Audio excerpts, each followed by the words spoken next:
Fight fans, welcome to the PBC podcast, brought to you by Premier Boxing Champions with your host, Kenneth Buhari and Michael Rosenthal.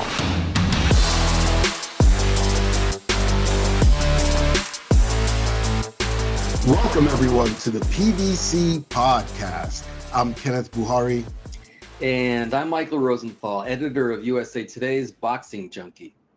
Thanks as always for tuning in. We had some good boxing over the weekend that we can't wait to sink our teeth into. Also, former unified heavyweight champion Andy Ruiz Jr. will be joining us a little later in the show. Ruiz, of course, faces Luis Ortiz in a WBC heavyweight title eliminator Saturday, September 4th at Crypto.com Arena, live on Fox Sports pay-per-view.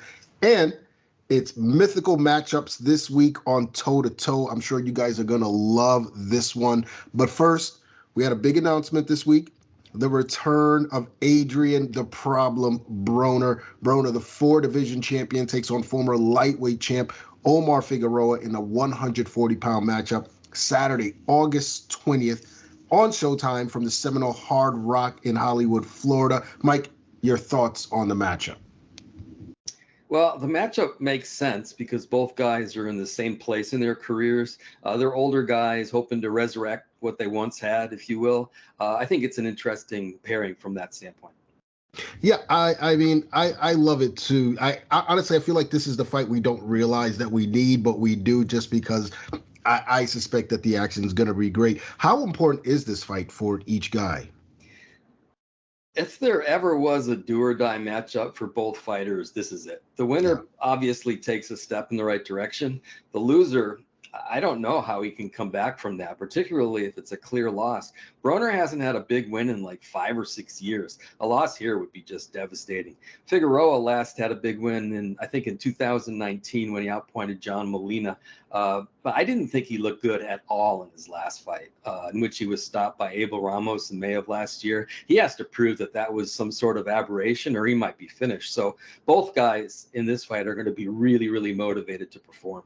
Yeah, I think back against the wall for both combatants in this one. Your initial take, who wins?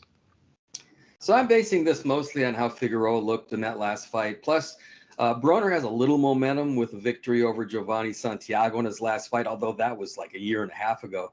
I think Broner wins either by late stoppage or a clear decision. I just think he's a little step ahead of Figueroa at this stage of the game.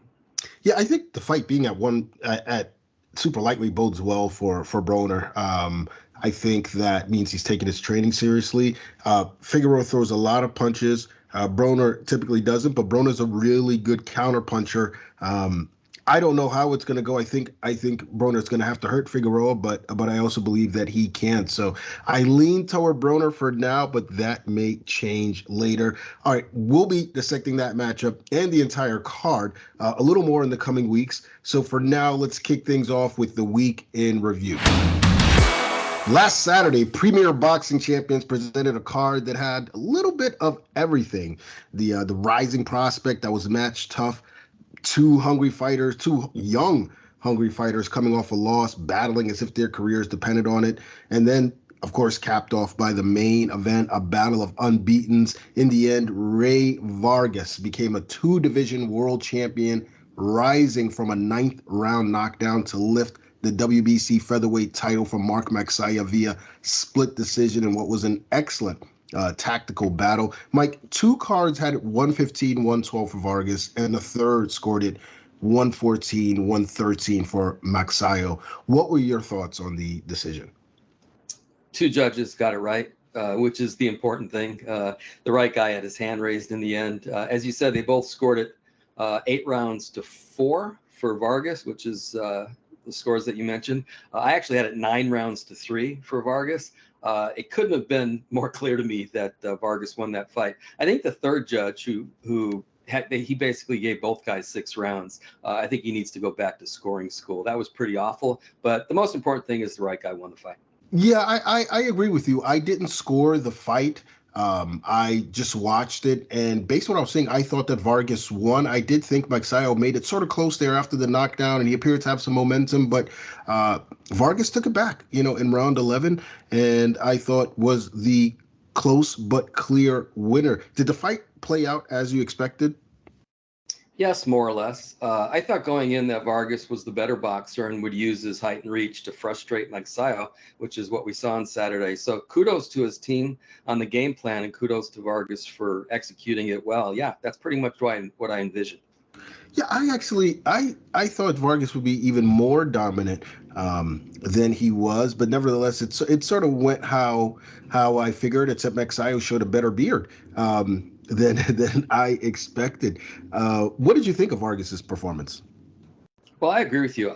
I thought it was a really good performance, but it probably could have been better. The good part was those long, hard punches created a barrier that Magsayo couldn't really penetrate with any consistency. He had his moments, as you mentioned. I thought he did somewhat better in rounds like 7 through 10, which included the knockdown in round 9. That was a legitimate knockdown. Overall, though, I thought Vargas controlled the fight. That's why I had him winning a one-sided decision. Now, why wasn't it perfect? I think he would have had an easier time landing his power shots and might have actually scored a knockout if he jabbed more than he did. He was basically firing power shots from the outside most of the time, where a jab I think could have set those up a little bit better. I'm quibbling though. He won a title fight by what should have been a wide unanimous decision, so it really doesn't get much better than that. Yeah, the one thing though that I found troubling was that after he was dropped, and he was basically dropped because he sort of threw that right hand and really, he stepped in, leaned in, and left himself exposed. Yeah. He kept throwing that punch over and over and over again. It was as if he was begging for Magsayo to hit him with that shot again. Now I don't understand what he was trying to do by That's a good point. What he was trying to accomplish by doing that. Where do you think Magsayo went wrong? Yeah, I think the jab thing also applies to him. He probably would have had more success getting inside if he fought behind his jab. It's a good way to start, working your way inside. He just didn't throw it enough. I guess the fact he was eating those long power shots round after round made it difficult for Magsayo to jab, but what he was doing wasn't working. That said, I think Vargas called it correctly beforehand. He said Magsayo is a so-so boxer who relies on his punching power. That's what we saw. His only chance was to hurt Vargas and then take him out. He came kind of close to doing that in round 9, but he couldn't quite pull it off. So the bottom line for me, he's a really good fighter. He's just not as good as Vargas. Yeah, good point on the jabs. I wondered the same thing, and I know the commentators sort of brought it up too, but I was thinking to myself, he's fighting a guy with the wingspan of a jet. And at times he would have to leap in just to try and land a punch. So I understand why he probably dispensed with that shot. And to be honest, Magsayo did better than I thought. I thought he showed a lot of improvement from the Russell fight, and that he's going to continue to improve and to be better. He gave it a good shot against a very experienced, well-schooled championship level boxer. I felt if he had thrown more, perhaps let his hands go more, maybe we would have gotten a different result. Who would you like to see Magsayo face next? I think he probably needs to fight a ranked guy, like a top 15 guy. I don't have a name, but I'd pick a guy who isn't an elite technician for the next fight. He doesn't need to be outboxed again. The plan for Magsayo should be to get back in the gym, learn from this setback. It'll be tough for him to swallow, but it's a good learning experience, and try to grow as a boxer, which I think is what he's doing. He definitely has room to grow. I think he and his team would acknowledge that. And I expect him to be a better fighter going forward. Yeah, exactly what I was trying to convey. What about Vargas? What do you want next for him? Well, he wants Leo Santa Cruz, who holds the WBA title. I like that fight a lot, and I think the fans would like it too. Vargas also used the word unification, which I guess means he'd like one of the other title holders, Emmanuel Navarrete or Josh Warrington, if somehow he doesn't get Santa Cruz. And then there's Brandon Figueroa, who stopped Carlos Castro in a title eliminator on Saturday's card. I love a Vargas-Figueroa matchup, but it seems clear to me that Vargas wants to unify, so I think that's going to be what he's shooting for. But he's got a lot of options now, doesn't he?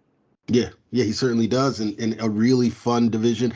Hey, look, if we get Ray Vargas versus Leo Santa Cruz. That's yeah, it's awesome. Goodness, that's just a great fight. Now, in the co-feature, you brought up Brandon Figueroa. He scored a 6th-round TKO over Carlos Castro in a WBC title eliminator.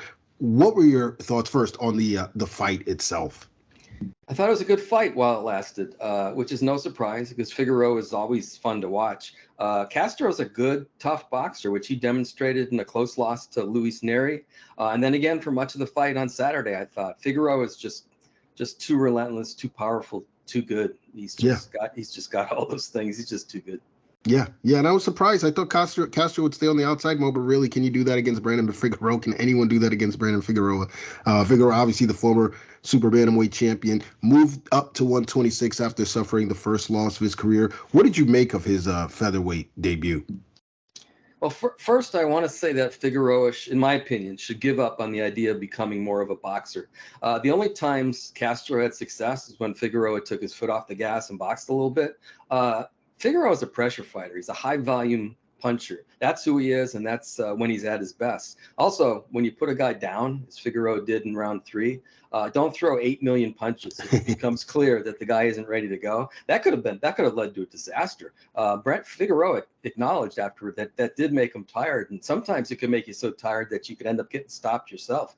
Now back to your question. I thought he looked terrific when he fought the way he should fight. Overall, I think it was a really good performance by Figueroa. Yeah, I think only Brandon Figueroa could throw 8 million punches like that around and still have energy to knock the guy out later on. So I'm glad he recognized that. What does this performance say about his chances against the other top featherweights? I really believe this sort of left no doubt that he outgrew 122 pounds, which made the move to 126 a no-brainer. He looked comfortable. He looked strong at 126, and I'm sure that's the way he felt. Physically, I think he could hang with any featherweight right now. I'm not saying he would necessarily beat all of them, but physically, I think he could hang with anybody. Yeah, absolutely. And I think there's still some room for improvement as far as the technical side. And he, seemed to admit that during the post-fight interview. Where does Castro go from here? He's in a bit of a tough situation. He's lost back-to-back fights now, although both setbacks were against really good fighters. Castro's good. He just needs to take a step back and regroup. I'd pit him against a solid but maybe limited guy to rebuild his confidence and get him back in the win column. One more thing that crossed my mind, maybe he goes back down to 122. I don't know how he feels it that way, but he looked so good against Neri at 122, not as good against Figueroa in the end at 126. Yeah, and he looked great against Escandon as well at 122, so maybe that is a possibility for him. But like you said, I mean, he lost back-to-back to 2 excellent fighters. I think he just needs to go back to the lab and continue to build himself up. Figueroa is the number 1 contender for Vargas's belt. How does that fight play out? I feel like I'm stating the obvious, but Figueroa is a tough out for anybody, including Vargas. The pressure he applies is just stifling, as Stephen Fulton found out in a really close fight. Fulton's one of the elite guys in the sport. Right. And he barely eked out a victory over Figueroa. I really like Vargas, who's a terrific, durable boxer, as we saw Saturday. I just don't know if he could withstand 12 rounds of pressure from Figueroa. Maybe he could, maybe he can't. I don't know. I'm going to be wishy-washy for the time being. I think that's a 50-50 fight. I think the guy who does what he does best that night will probably win. That's a great way to put it. I'm definitely not making a pick right now. It's going to be a great fight. I mean, this is classic boxer versus brawler, and we'll see. I mean, if Figueroa can take Vargas's shots, man, we've got ourselves a serious fight. Now, if Figueroa can't get the Vargas bout, who would you like to see him face next? I thought of Gary Russell Jr., which would be a gamble for both guys, but a big fight, obviously. They both might be thinking title fight, though. Maybe Figueroa goes after one of the other title holders. I don't know whether those matchups would even be possible, but I'm sure they'd be attractive to Figueroa, who I know wants a belt. Otherwise, find a top 10 guy to fight while you wait for your opportunity. Probably wouldn't hurt to get him a little bit more experience at 126, but I think his time is coming quickly. Maybe not in his next fight, but I think it's coming quickly. Yeah, absolutely, absolutely. Why not? I mean, if he gets the shot, great. If not, just continue. He's a young fighter. Continue to build yourself up, and we'll see what's next. Now, in the televised opener, rising lightweight prospect Frank Martin took on late substitute Jackson Marinez. Martin, of course, trained by Derek James. He broke down the smooth boxing Marinez, stopping him in the 10th and final round. Mike, give us your take on how Martin looked. Good performance. I thought he looked great early. He was just too quick and too good for Marinez, whose name I mispronounced last week. I want to apologize for that. Early in the fight, then he sort of pulled back a little, which allowed Marinez to showcase his boxing ability and do some good work in the middle rounds. I'm not sure exactly what happened there. Maybe Marinez gave Martin some looks that confused him a little bit. I don't know what happened, but all of a sudden he just wasn't quite as dominant. He finished strong though. Martin picked up his pace, started landing big shots again, and just finished the job in spectacular fashion. Overall, I thought Martin looked really good. Yeah, I thought it was he admitted he was a little anxious at times. Maybe he thought he was going to get Marinez out of there quicker than he anticipated, quicker than what actually happened. But what he did in the ring, if I take away expectations, was really, really solid, because Marinez is a good, smooth boxer, and Martin went to the body early and often, consistently, and then that paid dividends in the late rounds, and the headshots eventually took Marinez out. But Marinez surprised folks with his performance. Did he surprise you? No. Marinez convinced me in his fight with Rolly Romero that he was a good boxer. I mean, in my mind, that left no doubt that this guy's got a lot of ability. I figured he'd give a still developing guy like Martin some trouble, which is what happened. Marinez's problem might be his durability. He's been stopped in back-to-back fights now. It won't be easy to bounce back from that, but I know the guy's got ability, so I won't be surprised if he has success going forward. Now, Martin's promoter, Mr. Errol Spence, mentioned Rolando Romero and Chris Colbert as potential opponents. Let's start with Colbert. What are your thoughts on that fight? I think Martin is at least close to testing himself against the very best lightweights in the world. And a guy moving up from 130, as Colbert would be, might seem like a good matchup. I don't know, though. I know Colbert is coming off that upset loss, but I think he's more advanced than Martin in terms of his boxing, and he's going to be really, really hungry after that setback. I'm just kind of going with my gut here, and my gut tells me that Colbert isn't the right guy for Martin. That's an interesting take, and yeah. You know what? Sounds like a great fight then. What about Rolly Romero? What do you think of that? I think that would be a better matchup for Martin. Romero is a big, strong lightweight with power, but he's not quite as skillful or as quick as Martin. I think skill would give Martin more trouble than size and strength right now. I like Martin in that fight, although it wouldn't be easy. And if someone were to ask me, how would I handle Martin's career, for the immediate future, I'd say maybe you give him one or two more fights so he can continue to develop. Yeah, that's what Derek James said, during his interview on Showtime. He said, we think by late next year, he'll be ready for a title shot. And I thought that was an honest, intelligent assessment. Makes sense. Yeah, of where Martin is at. I would love to see him against either one. If you had to choose who would, out of everybody, who should Martin face next? Well, we sort of just said this isn't going to happen, but if he and his team were determined to fight a big name 135 pounder right now, I like Romero for him. I thought of Isaac Cruz. That would be a crazy fight. Maybe Richard Comey, who's kind of like become a stepping stone for some of these guys. Martin could probably outbox Comey, but Comey has that power. But if he and his team are willing to wait, and it sounds like that's what they want, I thought of Austin Dulé. And I would say a guy like Yuriorkis Gamboa, but how many times are we going to go back to that well? Maybe a guy on the level of an Austin Dulé.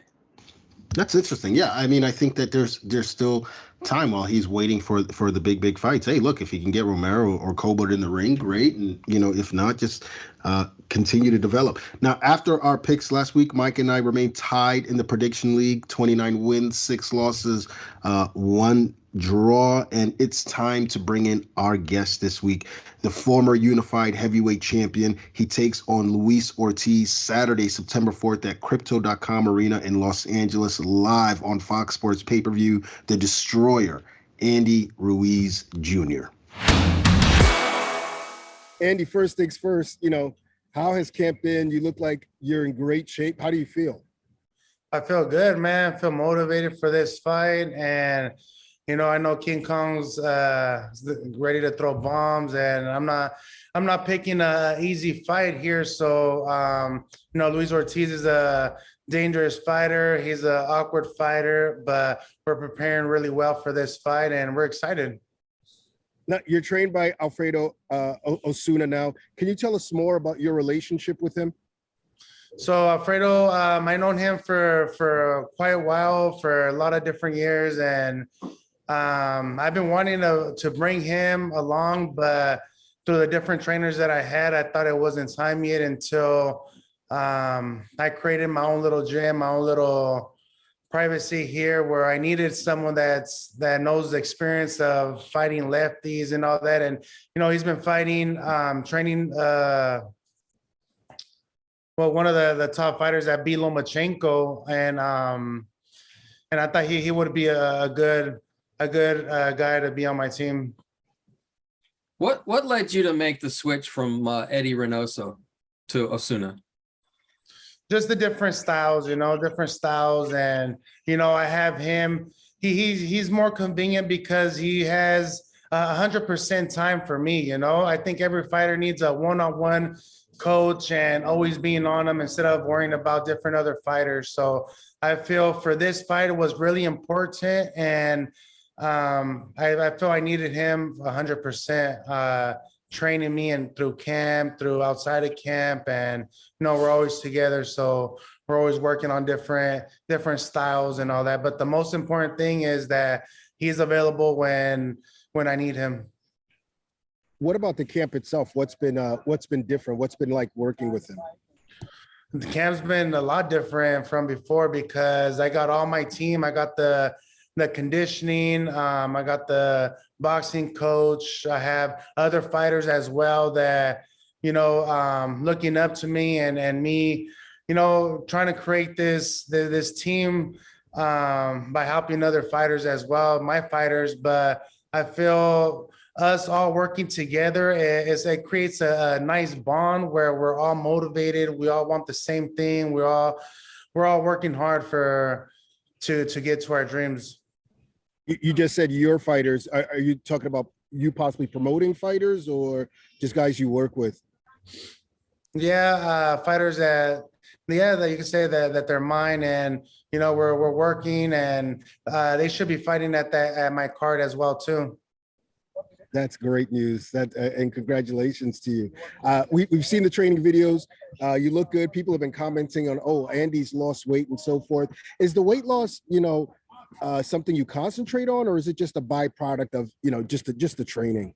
No, I learned from my last fight. I think losing too much weight at a quick time, I think it was bad, so I feel God made me a champion being heavy and being husky when I fought Anthony Joshua, and I'm not trying to change that. The only thing I'm trying to change is trying to lose fat, but still trying to gain muscle, but still trying to stay in the same way, like at this 260, so I could feel strong. Plus, Luis Ortiz is a big guy, so I feel I got to be strong. I got to carry my power. And the main thing, we're just focused on explosiveness, speed, and, we're working on the different timing. I have to ask, do you weigh yourself? If so, how much do you weigh right now? Right now, I'm like at 267 pounds, but yeah, I weigh myself here and there. I'm gonna be like at 260, and then trying to fight at 265 at the fight. When I'm inside the ring.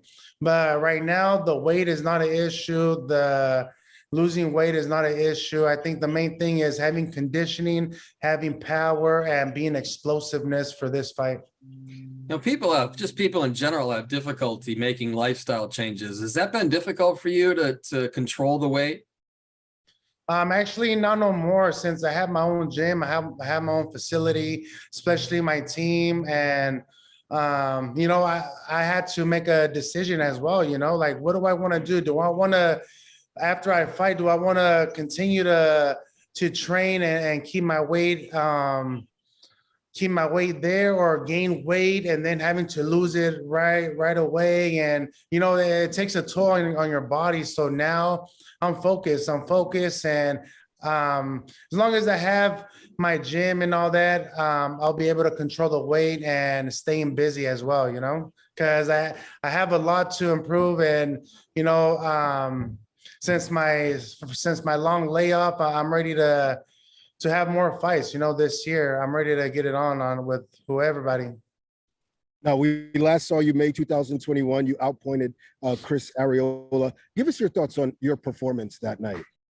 I don't really like my performance that day. And, I kind of underestimated him. So I did not train like how I was supposed to. I did not train like how I used to. And, now that I have somebody that's here 100%, training me, always on me, training 2 times a day at times, it's a lot different now. I feel I'm more focused. But, Luis, Chris Arreola did bring it on last year on May. And, like I said, I underestimated him. I know I should have trained harder, and then I kind of focused more on the weight. For some reason, I just wanted to look the part and try to look strong. But, I think I'm not that type of guy. I feel I'm going to be the way how I am, being chubby, but still trying to lose fat and being strong and explosive. I think that's what I'm going to bring on September 4th, the old Andy.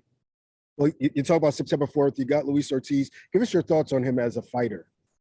Him as a fighter, he's a veteran. He been through a lot of champions. He could have been champions. I was rooting for him when he fought Wilder. The first time I saw him fight, it was me, my dad, and my uncle. We were at the Staples Center, and my dad told me, "Look, Andy, you're gonna fight him one day." And I'm like, "What? Who? Luis Ortiz?" Oh. Like, "Yeah, you're gonna fight him one day." And this was the first time he fought Wilder, and I was like, "Wow!" And what do you know? The day is coming on September 4th. But it's a privilege, man. It's a privilege to fight him. Like I said, I didn't want no easy fight. I felt Luis Ortiz is a perfect style for me. We both throw bombs. We both go for the knockout. And I think it's going to be an amazing fight. Well, you kind of led me to my next question. You mentioned you guys both throw bombs. How do you see the fight playing out? I see the fight playing out of us attacking each other, and hopefully I counterpunch and I win by knockout. That's the main thing. But if not, I'm here to last all rounds. I feel like I have the conditioning. I'm younger. I feel strong. And the main thing, I'm motivated and confident. So someone that's super confident and ready to go whatever is dangerous. So I feel right now is my time, and I just gotta show up and show out. Andy, I know you guys don't like to look past the guy in front of you, but I have to ask you about the future. You've mentioned that you'd like to fight Deontay Wilder. If you beat Ortiz, is that the guy you want next? Of course, man. If he comes out of retirement, I'll be right here. If it's him, if Tyson Fury comes out of retirement as well, I would love the trilogy against Anthony Joshua. I know he has a tough fight against Usyk on August, but I feel right now I got to stay busy. I got to stay ready and, climb up the ladders once again. That's the main thing, and staying busy and staying active, because the long layoffs does affect you. But I think we've been training for a long training camp, and God willing, I get this victory and I'll be ready for whoever. Very good. Andy, thanks so much. We really appreciate the time. Thank you, brother. I appreciate you, and I'll see you guys on September 4th.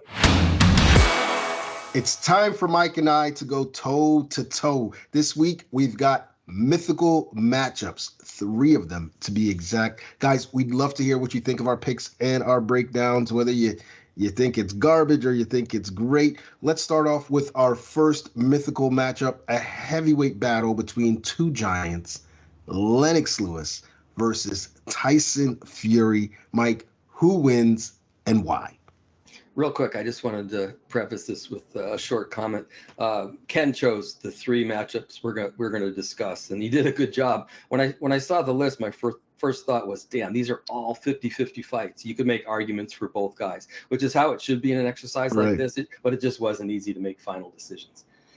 So with that said, Lennox Lewis versus Tyson Fury. So Lewis fought a lot like Vladimir Klitschko did, and Fury easily outpointed Klitschko to become heavyweight champion. It's not that simple, though. A prime Lewis is better than the version of Klitschko that Fury fought. If Fury tried to bang with Lewis the way he did in the last two fights with Wilder, I think he'd get knocked out.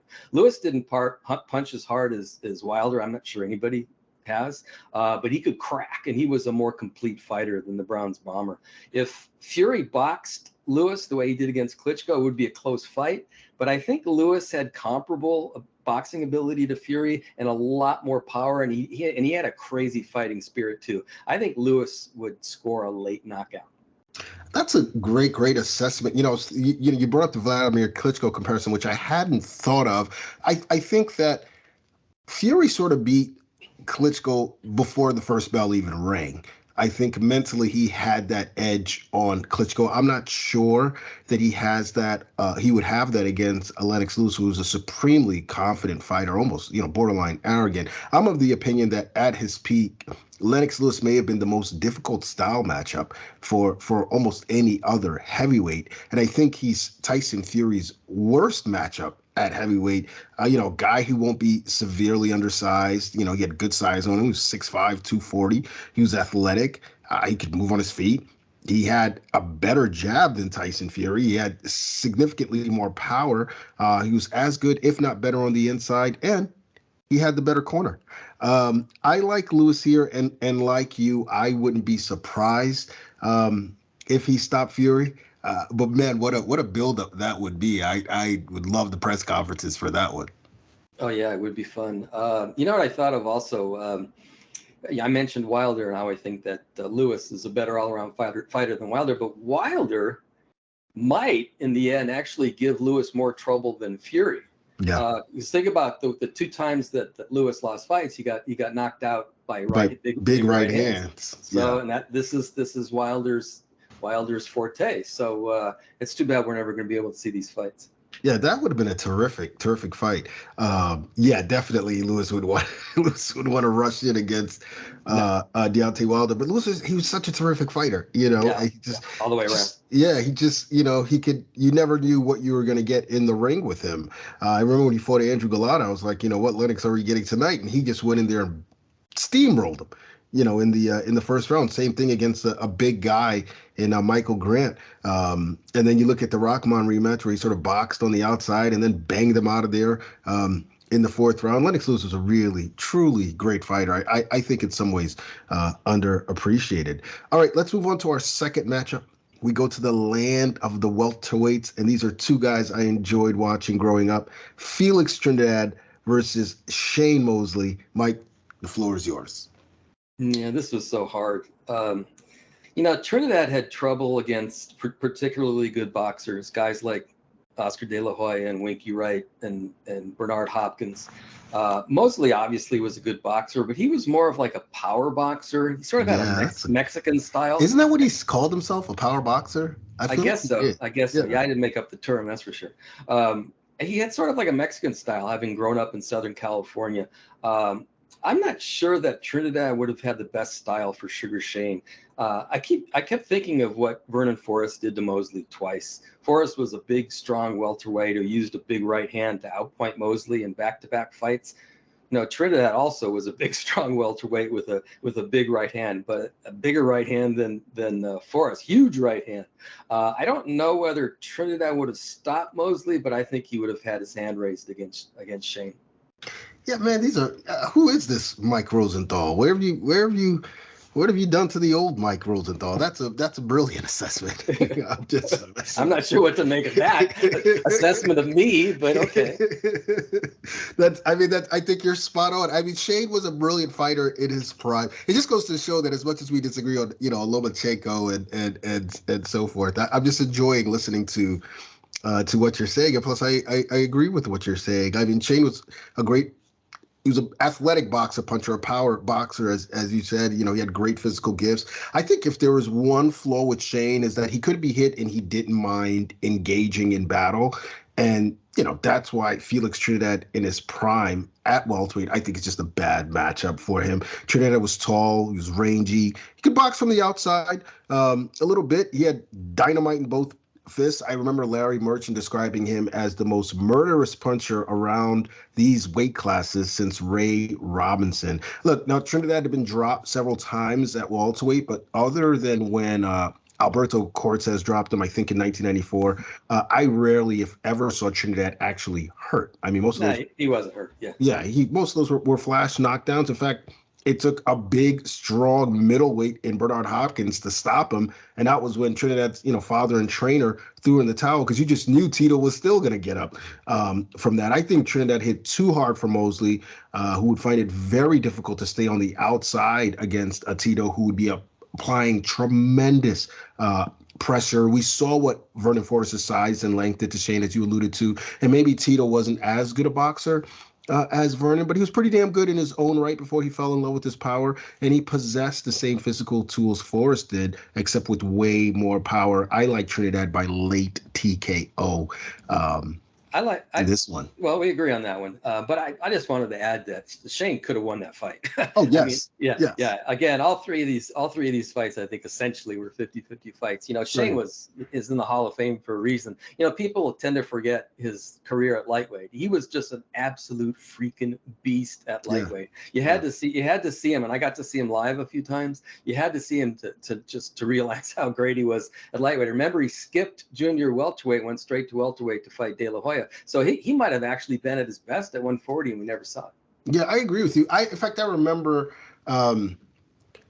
yes, at lightweight, he was insane. I remember he won the title against Philip Holiday, sort of a boring decision. I was like, maybe this guy's overhyped. And then he made 8 defenses of that title, and he just blasted everybody out that he fought at 135. When he moved up to 47, I think he fought, Wilfredo Rivera and Willie Wise in those 2 fights before Oscar. And I thought, there's no way this guy is beating Oscar freaking De La Hoya. What is he thinking? Oscar's going to stop him.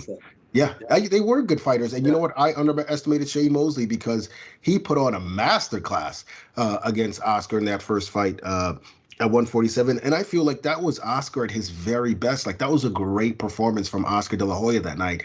Mosley was just better. He was just better all around, and truly, truly a great fighter. I just think Trinidad in his prime, like you, I think he was just a bad matchup for him. Let's go to the last one. We go into the featherweight division for this, and this one honestly was the toughest one for me. Prince Naseem Hamed versus Gary Russell Jr. Mike, I can't wait to hear what you have to say. Okay, so yeah, again, all three of them were really hard. This is no exception. Hamed was a super quick, super athletic guy with all kinds of ability. That combined with a crazy, awkward style in which he threw punches from every imaginable angle made him a nightmare for almost everybody that he faced. Russell also is super quick, maybe the quickest. And he has a power skill set, which is obvious. That's why he's been an elite fighter for so long. I just think that a pure boxer like Russell would have trouble with Hamed's style. It took an excellent boxer who was more aggressive than Russell, Marco Antonio Barrera, to take down Hamed. Hamed Russell would be competitive. I think Russell's competitive with anybody from any era. But I think Hamed would have won a decision. Maybe it would have looked a little bit like Lomachenko Russell, a fight in which Russell just couldn't quite get enough done to have his hand raised. It's interesting. I think that Hamed versus Russell ends up in a trilogy. It's that sort of matchup for me where the first fight is close, perhaps controversial, and Warren's 2 other fights. And I would say that in that first fight, I'd go with Prince Naseem Hamed, and then the next 2, I think that Gary Russell Jr. would edge him. I think Hamed's awkward style plus his angles, his power punching, would give Russell significant problems, and he wouldn't be able to get on track against Hamed. But I bet that by the late rounds, he would have figured Naseem out and would have started putting it on him a little bit and boxing well, but not enough to win that decision. And we would have to see a second fight and a third fight where he would do the job against Hamed. And a lot of Hamed's fights, he would struggle to win rounds against some of the better boxers, but ultimately his power would carry him through. One fight comes to mind against Augie Sanchez, where now Sanchez wasn't known for having the greatest of whiskers, but he was really giving Hamed problems those first 2-3 rounds before Hamed got him out of there, just with that controlled aggression kind of style, boxer puncher style that Marco Antonio Barrera used to beat Hamed. Now, that's not really Russell's game, but I think a southpaw, as slick as he is, as fast as he is, could land enough counter punches to make Hamed start second guessing himself, and that's what we would see in the second and third fight. So I'm cheating a little bit here by adding those 2 other fights. Yeah. but I think you understand where I'm coming from. Yeah, I got to see that sort of outcome. I have mad respect for Russell. I mean, come on, just watch the guy fight. You can see how good he is instantaneously. I should actually, I need to confess that I was remiss to not even mention Hamed's power. That was such a huge part of his game. I think of a guy who throws wild punches from all sorts of crazy positions, but his power was obviously a key element to his game too. It was a combination of those things that made him so difficult to beat, but it also made him really fun to watch. You know, he also had this personality that was really fun. He sure did. And he was a nice guy. The handful of times that I was around him, he's also really kind of a cool guy, quirky guy, character, but a nice guy. You know, I'll never forget I think we've talked about this on the podcast, but I'll never, his end came really swiftly. And in that one, even before that fight, when he was they had him like at the top of the arena, and they had him come down at some kind of swing or something like that. Yeah, I remember that. Or like a cage almost. Someone threw a beer can. And somebody threw I think it was a bottle or something. But anyway, it hit the thing that he was riding in. It was like, oh, that's a bad omen. Right. And he comes out and gets the beaten out of him, and it was just a horrible night. Night for Naseem. And another bad omen is I remember he used to do the flip entering the ring. Yeah. And he didn't do that against Barrera. And I was like, oh man, this guy's rattled, for him not to do his traditional flip. I was like, where's that confidence? Great Barrera is. Yeah, it really does. It really, really does. I remember Barrera had fought before the fight being signed against Hamed. He fought someone, I think his name was Jose Luis Valbuena. He looked really lethargic.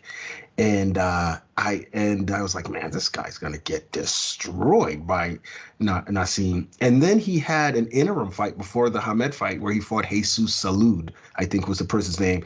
And he looked amazing. He looked scary good. And Naseem's trainer, Emmanuel Stewart, was one of the commentators during the fight, and you could see in his face that he was like, we got our hands full when we faced this guy. And sure enough, we saw what we saw. But yeah, absolutely, these 3 are 50-50 fights. Anything could happen in them, and they probably warrant a rematch in each instance. But that is going to do it for this week's show. We want to thank Andy Ruiz for joining us, and we want to thank you for tuning in. Be sure to check us out next week for more interviews and more Boxing Banner right here on the PBC podcast.